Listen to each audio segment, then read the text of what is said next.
حضور نبی اکرم صلی اللہ علیہ وسلم کی حیات طیبہ میں رمضان نام کا کوئی مہینہ تھا ہی نہیں. منبر و محراب سے ہمیں سال ہا سال سے بتایا جا رہا ہے اس کی حیثیت ایک رام لیلا کے قصے کے علاوہ کچھ نہیں.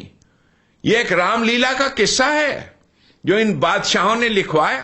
حضور علیہ الصلوۃ والسلام کے دور مبارک میں رمضان نام کا کوئی مہینہ تھا ہی نہیں. یہ مولویوں کی پیداوار ہے. اس رمضان کی فرضیت کا یا روزے کا اسلام سے کوئی تعلق نہیں ہے. یہ کہنا ہے اس موصوف کا جس کو آپ نے ابھی ملاحظہ فرمایا ہے، یعنی اس شخص نے رمضان کریم اور اس کی فرضیت کا انکار کیا ہے.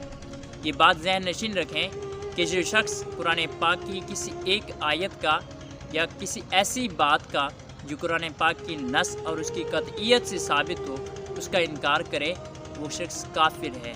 سوشل میڈیا پر بیٹھ کر لوگ ایسا کہنا شروع کر دیتے ہیں کہ دیکھیں جو علماء کرام ہیں ان کے پاس تو فتووں کی فیکٹری ہے، یہ تو کسی کو بھی کفر کا فتویٰ لگانے سے باز نہیں آتے. کسی کو بھی کافر بنانا ہو تو یہ ایک منٹ میں کافر بنا دیتے ہیں.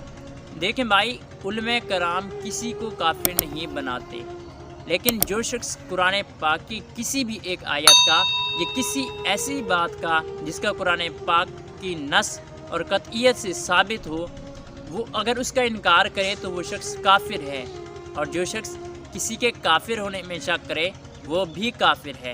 یہ شخص جس نے قرآن پاک کا انکار کر دیا، قرآن پاک کی آیت کا انکار کر دیا، حالانکہ قرآن پاک میں اللہ کریم نے ارشاد فرمایا یا ایھا الذین آمنوا کتب علیکم الصیام کما کتب علی الذین من قبلکم لعلکم تتقون.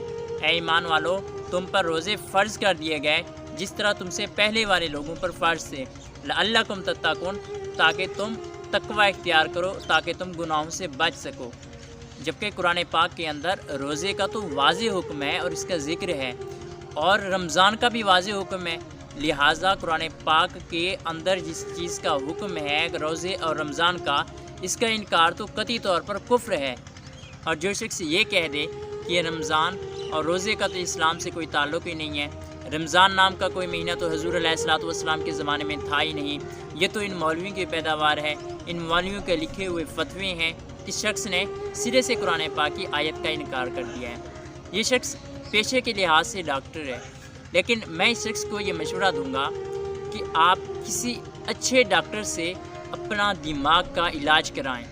تو کہتا ہے کہ رمضان کا مہینہ حضور علیہ الصلوۃ والسلام کے دور مبارک میں تھا ہی نہیں، جبکہ قرآن پاک میں ارشاد ہے شہر رمضان الذی انزل فیہ القرآن. یہ رمضان کا مہینہ ہے جس میں ہم نے قرآن پاک نازل فرمایا. اگر رمضان کا مہینہ حضور علیہ الصلوۃ والسلام کے دور مبارک میں نہ تھا تو اللہ پاک نے یہ آیت کیوں نازل فرمائی؟ اور قرآن پاک حضور علیہ الصلوۃ والسلام کی حیات طیبہ میں ہی نازل ہوا. تو اگر رمضان پاک کا مہینہ تھا، رمضان کریم کا اگر کوئی مہینہ تھا تو اللہ پاک نے آیت نازل فرمائی شہر رمضان الذی انزل فیہ القرآن. یہ رمضان کا ہی مہینہ ہے جس میں ہم نے قرآن پاک نازل فرمایا. یہ تو قرآن پاک کی نص قطعی سے ثابت ہے. جبکہ اگر حدیث میں دیکھا جائے تو صحیح بخاری اور صحیح مسلم میں حضرت ابو ہریرہ رضی اللہ تعالیٰ عنہ سے روایت ہے کہ حضور علیہ الصلوۃ والسلام نے ارشاد فرمایا کہ جب رمضان کا مہینہ آتا ہے تو آسمان کے دروازے کھول دیے جاتے ہیں.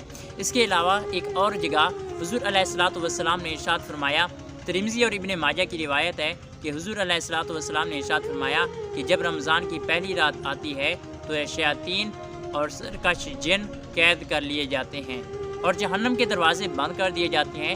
ان میں سے کوئی بھی دروازہ کھولا نہیں جاتا اور جنت کے دروازے کھول دیے جاتے ہیں، ان میں سے کوئی بھی دروازہ بند نہیں ہوتا. تو یہ حدیث سے بھی ثابت ہے اور قرآن پاک سے بھی ثابت ہے، لہٰذا اس کا انکار کفر ہے. لہٰذا اس شخص کو میرا یہ مشورہ ہے کہ آپ کسی اچھے سے ڈاکٹر سے اپنا دماغی علاج کرائیں. اگر ایسا ممکن نہ ہو تو کسی طاقتور پہلوان سے جس کا جوتا بھی بھاری ہو اس سے مشورہ کریں، اور وہ آپ کو روزانہ ہر منٹ میں 60 بار اپنے جوتوں کی بارش کرے، جس سے آپ کا دماغ سیٹ ہو جائے گا اور ممکن ہے کہ آپ لوگ رجوع کر لیں.